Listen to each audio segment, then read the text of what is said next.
Hola, buenas tardes. Les habla Eduardo Robles Lomelín de la carrera de Ingeniería en Tecnología Ambiental, la asignatura de Administración para Ingenieros.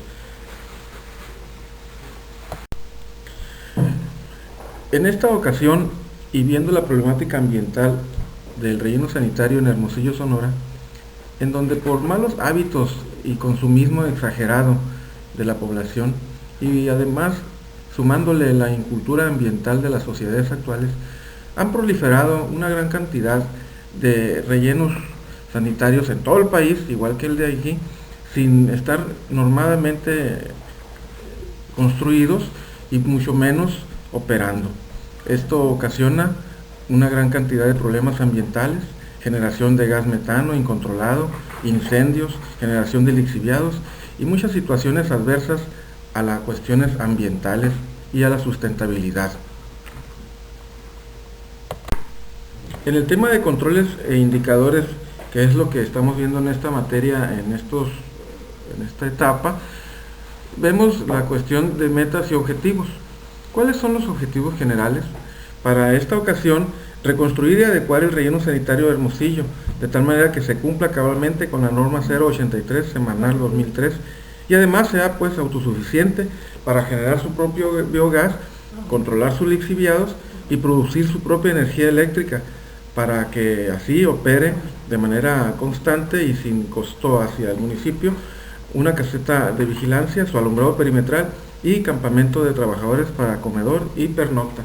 Todo esto solamente se puede lograr con metas para lograr aquel objetivo que se requiere para que haya sustentabilidad en la operación del relleno. Como meta una, primero tenemos que es necesario que la población tome conciencia y se eduque ambientalmente sobre la sustentabilidad y el manejo integral de los residuos sólidos urbanos. Como meta 2, es necesario potencializar las oportunidades y fortalezas para que así se puedan superar las posibles amenazas y debilidades que se puedan presentar en el desarrollo del proyecto hacia el interior de la organización. Como meta 3, es importante que los residuos sólidos urbanos deben considerarse como un recurso a partir del cual pueden reciclarse o ser recuperados como materiales reutilizables, ya sea como materia prima, como nutrientes orgánicos e incluso hasta como energía. Para llevar a cabo estas actividades, siempre va a ser necesario que contemos con una propuesta de organización para lograr el proyecto. En esta propuesta de organización y en todos los niveles jerárquicos se van a imponer las líneas de acción y cada una de esos niveles jerárquicos tendrá que ir cumpliendo con sus metas y cada una de las actividades tendrá sus funciones y responsabilidades para que de manera lineal y de manera organizativa se estén cumpliendo a cabalidad estas responsabilidades, para que en conjunto, sumando las metas que cada uno de los departamentos irá cumpliendo, se vayan todos enfocados a cumplir un objetivo general y así poder darle luz a este proyecto que tanto interesa a la comunidad. Ok, pero ¿cómo estratégicamente podré cumplir con estas metas y objetivos dentro de la organización? Bueno, para ello tenemos que tener planteadas estrategias para poder solventar las necesidades y los objetivos y llegar a cumplir esos objetivos que en conjunto dentro de la organización se pueden cumplir. Primero, como estrategia 1, podríamos implementar una campaña de educación ambiental y de sustentabilidad y sensibilización, combatiendo el consumo innecesario de artículos e insumos de fácil desperdicio y poca biodegradabilidad. Como estrategia 2, por otro lado, podríamos invertir en infraestructura y capacitación de personal y sociedad en su conjunto, en la separación de los residuos sólidos urbanos y su valoración, reciclaje, reutilización y coprocesamiento de la industria cementera, por mencionar alguna. Derivado de lo anterior, es muy importante para poder lograr estas actividades y ir logrando cumplir metas y objetivos, manejar estrategias para, una vez identificando las desviaciones y gestionando los riesgos, podamos cumplir a cabalidad, como dije antes, nuestros objetivos. ¿Qué implica no cumplir cuando se atraviesan ciertos riesgos y no se administran bien estos riesgos? ¿Qué es lo que ocasiona que esto ocurra? Pues, por ejemplo, no evaluar a las personas o actividades, procedimientos, actos y cosas en general dentro de la organización. Por ejemplo, también es no analizar las causas susceptibles de desviaciones con la finalidad de que no vuelvan a suceder. No localizar a responsables que establecen medidas correctivas. No proporcionar información de la situación en la ejecución de planes. No reducir costos y ahorrar tiempo con la finalidad de evitar errores. No lograr la productividad de los recursos. Todas estas situaciones adversas, negativas, que implican serio riesgo, van a hacer que se rompa la línea de acción en todas las formas, ya sean verticales, horizontales, en donde la organización se está comunicando y están dando a conocer las instrucciones, procedimientos y todas las acciones que deben ir cumpliendo cada una de las funciones en todos los niveles jerárquicos. ¿Qué implica este cuadro que les estoy marcando? Implica que habremos, para una gestión de riesgos, planificar los riesgos en primera parte. Después tendremos que identificar aquellos riesgos para saber hacer un análisis cuantitativo y otro análisis cualitativo de esas situaciones problemáticas que pueden afectar el correcto desenvolvimiento o desarrollo para la ejecución del proyecto a final feliz.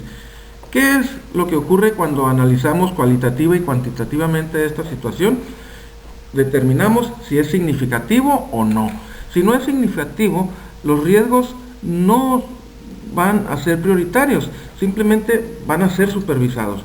Por el lado contrario, si representan una significancia importante, estos van a ser eliminados, aceptados, mitigados o transferidos, de tal manera que podamos con esto cumplir con un plan de acción. Este plan de acción nos va a llevar a tener riesgos residuales, planes de contingencias y actualizar nuestro plan de proyecto, de tal manera que podamos redefinir nuestro objetivo con nuevas estrategias, implementando a lo mejor nuevas metas y generando con ello un seguimiento y un control adecuado para finalmente llegar a obtener mejores resultados.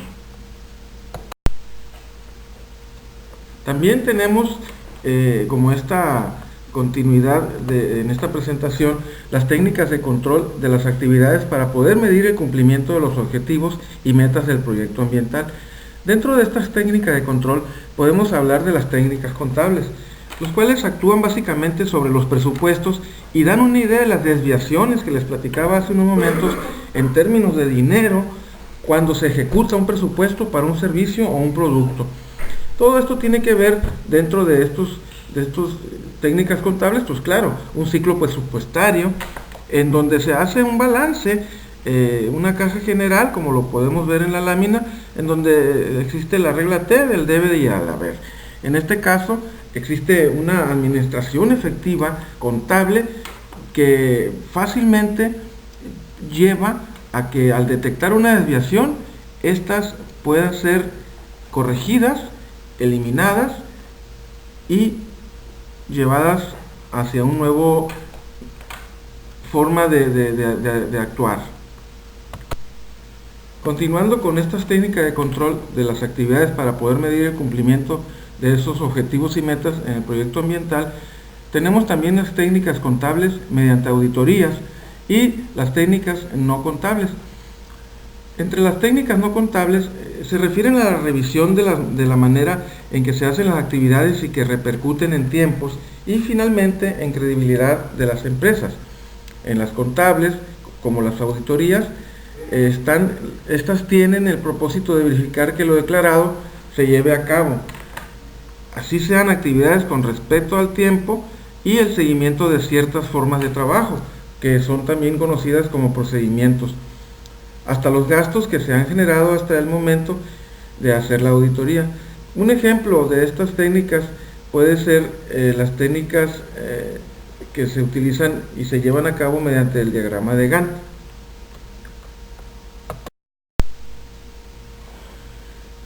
Continuando con las técnicas de control, hay otras que es de control estadístico. Estas ayudan para el control, sobre todo en los procesos, aunque a partir de los conceptos de calidad también se pueden utilizar los servicios. Un ejemplo de estos es el Ishikawa, que es causa-efecto. Esta técnica analiza los problemas mediante las causas y sus componentes, de esta manera que pueden identificar de manera subjetiva en dónde se presentan los problemas y corregirlos a tiempo. Otra es la hoja de chequeo. Esta técnica nos sirve para controlar datos tangibles y medibles derivados de los procesos y de actividades que permiten obtener datos mediante instrumentos de medición. Igual que en las anteriores técnicas de control, podemos identificar a la técnica de Pareto. Esta permite ordenar los problemas respecto al porcentaje que aportan a la empresa, organizaciones o proyectos, permitiendo definir cuáles son los problemas que requieren atención inmediata de los problemas triviales o poco importantes. Es decir, vamos a eliminar lo que sea más inmediato a atender, lo que puede estar ocasionando realmente mayor problema, eliminando aquellos triviales o poco importantes. Es muy importante además identificar, conocer o entender que existen indicadores. Estos indicadores están relacionados íntimamente con aquellas técnicas de control que veíamos hace unos momentos, como un medio para poder mejorar los procesos y las actividades que permitan alcanzar los objetivos de las empresas, organizaciones y proyectos. Dentro de estos indicadores existen algunos tipos que por su función nos van a ayudar a identificar cómo se está comportando el proyecto, cómo está avanzando, cómo se está logrando. Estos indicadores por su función tienen ciertas características.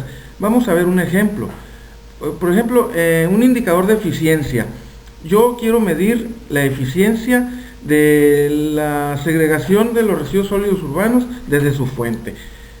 Para esto voy a utilizar ciertas características de estos indicadores para poder saber cómo está funcionando mi estrategia y mis metas para lograr los objetivos.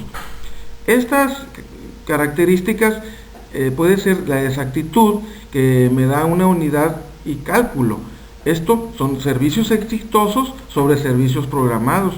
Uno de forma, que es la fuente de información, que son los reportes técnicos de campo, y otro que es la frecuencia, una frecuencia de medición, que por ejemplo 2 veces por semana de recolección.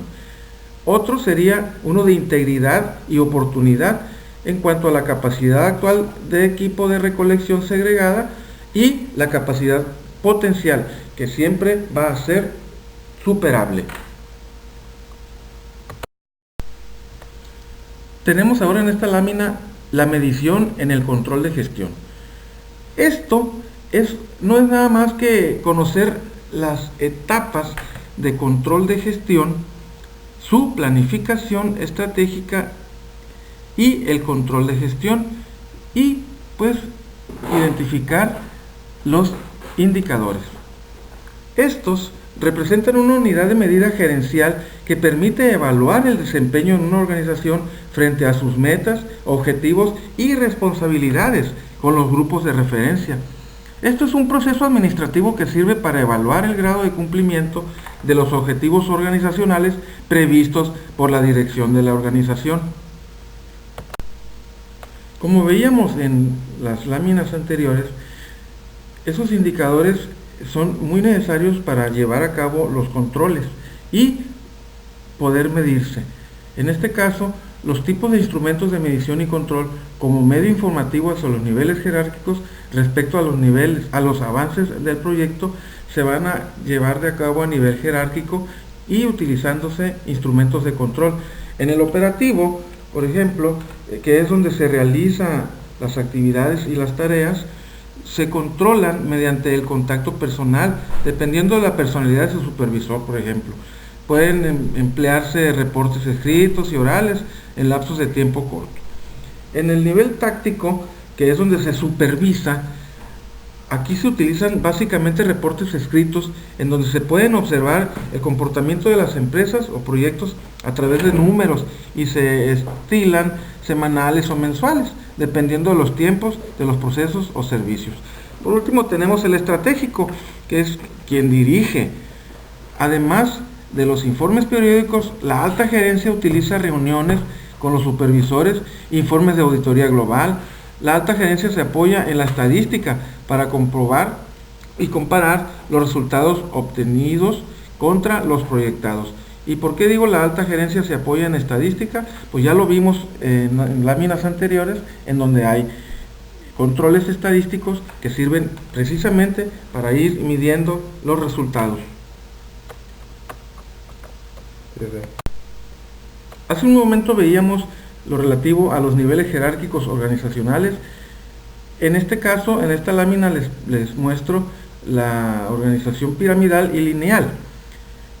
En estas imágenes podemos ver cómo la información fluye, cómo las decisiones bajan y cómo en los niveles estratégicos se dirige, en los tácticos se supervisa, en los operativos se realizan actividades y tareas. En ambos, la información deberá fluir de manera más ágil posible. Esto permitirá una eficiente administración y facilitará la dirección y el control. También es claro que todo esto depende de la necesidad de la organización o proyecto. Siempre deberá elegirse la estructura y los niveles jerárquicos que más convengan.